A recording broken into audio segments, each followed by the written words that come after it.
Šeško, the Manchester United hero, to get all 3 points in that 1-0 win away at Everton that has them in fourth, 3 points clear of Chelsea and Liverpool. Reaction from Hill Dickinson on the way. But Michael Carrick, your old teammate, 6 played, 5 wins, 1 draw. I mean, and there they are, 3 points clear in fourth.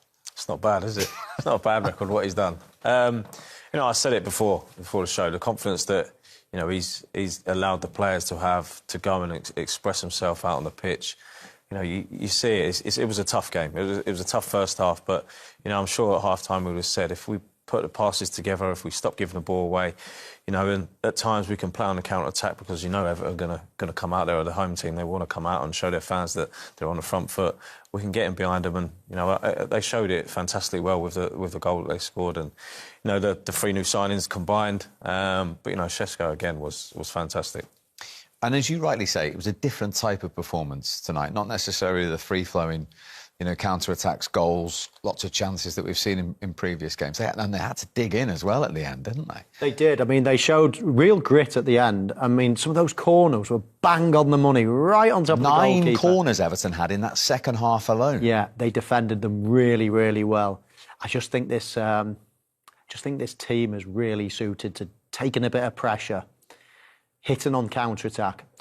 You look at the pace that they've got now. I mean, Sesko's not slow. We'll see later on his goal and the way he sprints clear of Tarkowski as well. They've got pace on the counter-attack, and actually their back four, it suits them sitting a little bit deep. Well, managers are judged on their substitutions.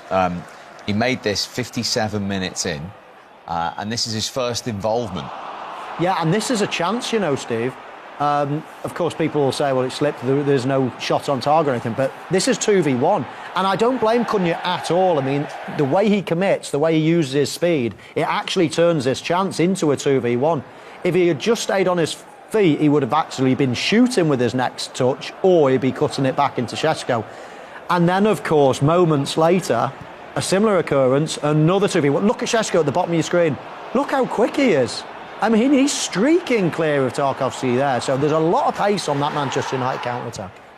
There was so much pace on it there. You look, Sesko is involved, he sets the ball off, and then, he knows where he wants to get. Cunha plays a fantastic ball to Mbeumo, and, I'm not sure whether Mbeumo meant to take the touch back inside, but, the weight of the pass as well into Sesko's path was, it was ideal for him just to stride onto it, and, the finish itself, like you said, the pace that he showed to get away from Tarkowski, and, Tarkowski's not slow, but to finish it off in the way that he did, it was just fantastic, and man is full of confidence. He couldn't have put that on the more perfect blade of grass there in Mbeumo. The right pace, the right angle, everything about it. I mean, listen, scoring goals is a hard thing to do, but that was as easy a finish as Šeško will have all season, really. He could do that with his eyes closed. It's some turnaround, isn't it? I mean, he only scored twice all season under Ruben Amorim. Since he left, he's had 7 appearances and 6 goals, Benjamin Šeško. Yeah.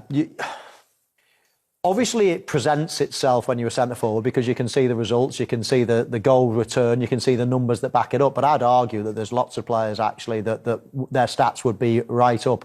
Look at the results, look at the performances, look at the clean sheets, look at all the kinds of things under Michael Carrick. There's certainly been, a vast improvement. We looked at them before the game, and we can see them now. But in Šeško's case, is that just a little bit of love, a little bit of someone getting inside his head, obviously creating more chances than perhaps they did under Amorim? And a little bit of players playing in the right position, and a little bit of Fernandes playing as a 10 and not as a 6, and a little bit of all of these things. Of course it is.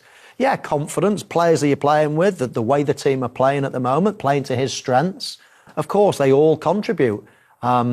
So I just think, there's obviously been a big change in formation, back to what they know best, really. And then the players playing in their rightful positions, Kobbie Mainoo coming in, Fernandes going a little bit further forward. And then they've got pace up front. And as I say, the next big challenge for Manchester United, and it'll come in time, it won't come this season probably, but is to be able to go to an Everton and control possession, dictate a game in their half. And to be able to do that against good teams. At the moment, I still see them as being good against the best teams.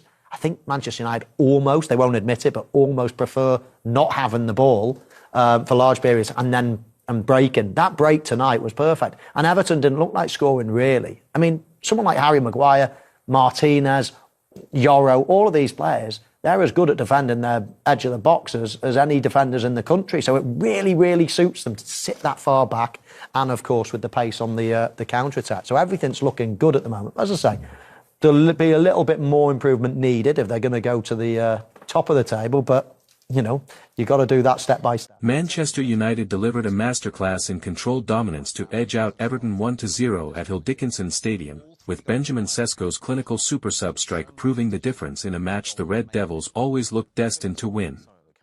From the opening whistle, Michael Carrick's side dictated tempo, suffocating Everton's build-up with intelligent pressing and superior ball retention that left the Toffees chasing shadows.